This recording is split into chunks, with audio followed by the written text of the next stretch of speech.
Let's discuss. I have Harold Holzer with me here in New York. He's the director of Hunter College's Roosevelt House Public Policy Institute. He is also the author of a book on President Lincoln. Also with me, Alfred Brophy. He is a professor at the University of Alabama Law School. So welcome to both of you.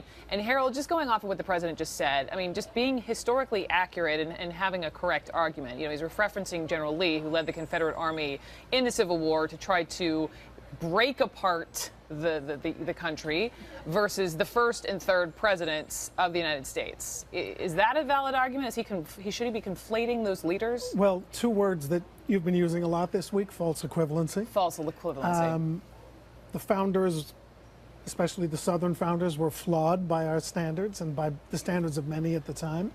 They were slave owners, and the president is not incorrect that there has been some agitation in the last year or two about statues of Thomas Jefferson, particularly. Here in New York City, one of our elected officials, when she came into office, said, let's take the Jefferson out of City Hall Rotunda. So he's not off on that score, but what he's saying is that flawed people who still created the moral framework of our democracy and our system can be compared to traitors who led a war that killed 750,000 Americans, the equivalent of 10 or 12 million today, to protect slavery. And that's false equivalency from you. Al, to you, just why were these historic Confederate monuments erected in the first place? Sure. Many of them were put up in the early part of the 20th century as memorials to the Confederacy. And I think that's the problem with them. But that's maybe also the reason why it's important in some ways to contextualize them, maybe keep them up, so that we remember that once the people in power in Charlottesville and elsewhere in the South celebrated the ideas of the Confederacy and of pro-slavery thought.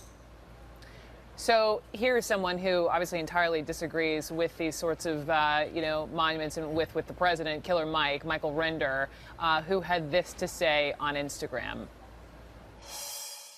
I just don't want to look that stupid to the rest of the world. So please stop saying that stupid and at least have a argument that makes sense with all respect.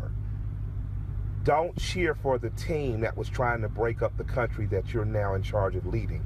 Their flags don't go up because they're losers. That simple. All right, so Mike's feeling passionate, forgive some of the bleeps, but the point, Harold, is why cheer for the losing team? He doesn't want the U.S. to look, to quote him, stupid to the rest of the world. Is that a valid argument? Absolutely, and the professor is right. These monuments, for the most part, although there were certain waves of their creation, were for the most part created as statements saying, we may have won the war, but we're going to win the peace. People of color are going to be kept in their place, at least the place we've defined for them, and these symbols of Confederate power, of white power, are going to stay in your face for as long as you live and your forebears live, ancestors. The problem is there is another way to do it. We heard a second ago about contextualizing them. It may be too late. It may be too late for contextualization. Annapolis, Baltimore, taking down Confederate statues, including one of Roger Taney, who wrote the dreadful Dred Scott decision that's declared that people of color could not be citizens of the United States.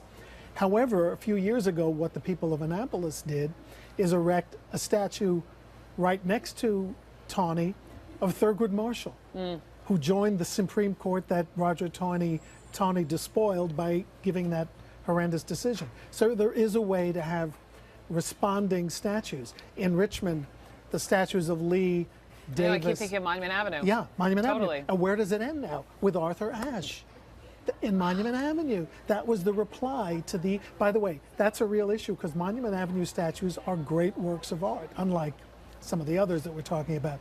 What do? Do you contextualize it? Do you I keep thinking about them? Richmond. Yeah, no, it's a great point. And I was also reading some of these, I think some of the cities where the statues are coming down are going to Confederate cemeteries, so they'll be placed somewhere. So if you do want to see them, you can go. It's just not right there in the middle of the city. And the artistic problem with that is they are created to be seen from 70 feet below.